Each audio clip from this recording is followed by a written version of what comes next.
Hi guys, welcome to Jonali blog.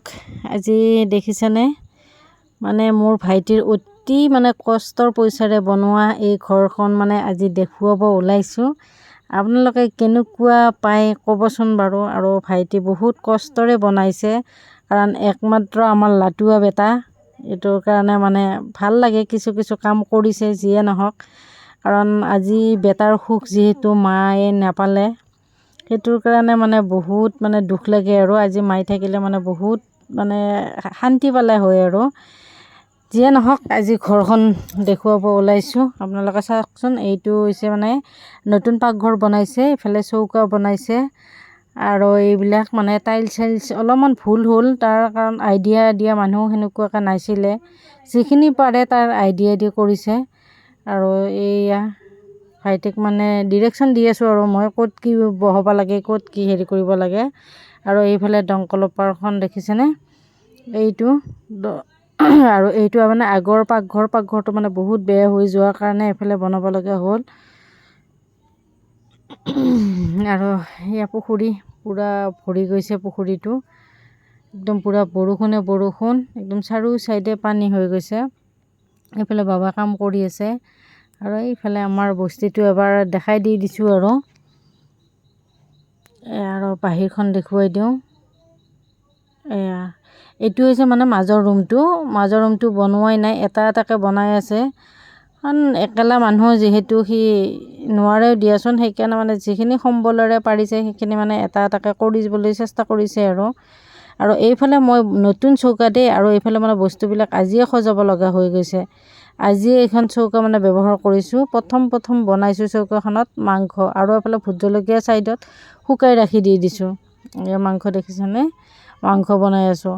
আৰু এইফালে সিটো পাকঘৰৰ পৰা এইটো পাকঘৰলৈ ট্ৰান্সফাৰ কৰি আছোঁ বস্তুবিলাক। এইবিলাক মাটিতে থৈ দিছোঁ, পাকাতে ৰাখি দি দিছোঁ। আৰু এইবিলাক এনেকৈ চিটবিট হৈ আছে। এইবিলাক ক'ত সজাম ক'ত নসজাম। আৰু পাকঘৰটোৰ বহুত কাম আছে। এই তলৰ ফালে লগোৱাই নাই। আৰু তাইৰো ভাগৰ লাগিল, খিৰিকীতে বহিল। এইটো আমাৰ ভাই বোৱাৰী হয়। আৰু এইফালে মই একদম গৰমতে চৌকাৰ ওচৰত বহি লৈছোঁ, লৈ পূৰা মাংস বনাই আছোঁ। মাংস থাকিলে জুচটো বেছি হয়নে।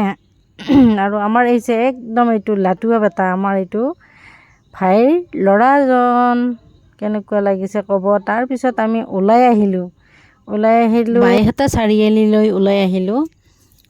কিছু বস্তু কিনিবলৈ আছে।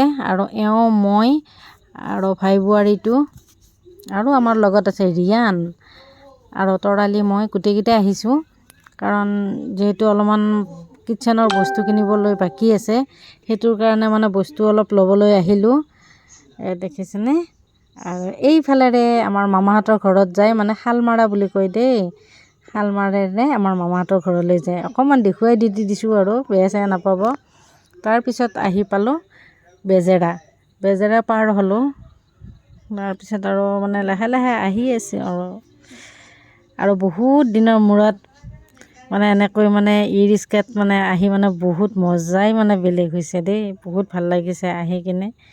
তাৰপিছত আহিলোঁ তাতে যে হেৰি আছে এম বজাৰত পাকঘৰৰ বস্তু কিনিবলৈ সোমালোঁ। কিন্তু বজাৰখনত ইমান সাজ বস্তু নাই, আৰু ভালো লগা নাই। সেইটোৰ কাৰণে গুচি আহিলোঁ। আহি কিনে আৰু অলপ কিছু বস্তু লৈ আহিলোঁ। আৰু আহি নেক্সট ভিডিঅ'ত মই আপোনালোকক কি বস্তু আনিলোঁ দেখুৱাই দিম বাৰু। এয়া দেখিছেনে, একদম ই ৰিক্সাত একদম পূৰা ভৰ্তি কৰি বস্তু আনিছোঁ।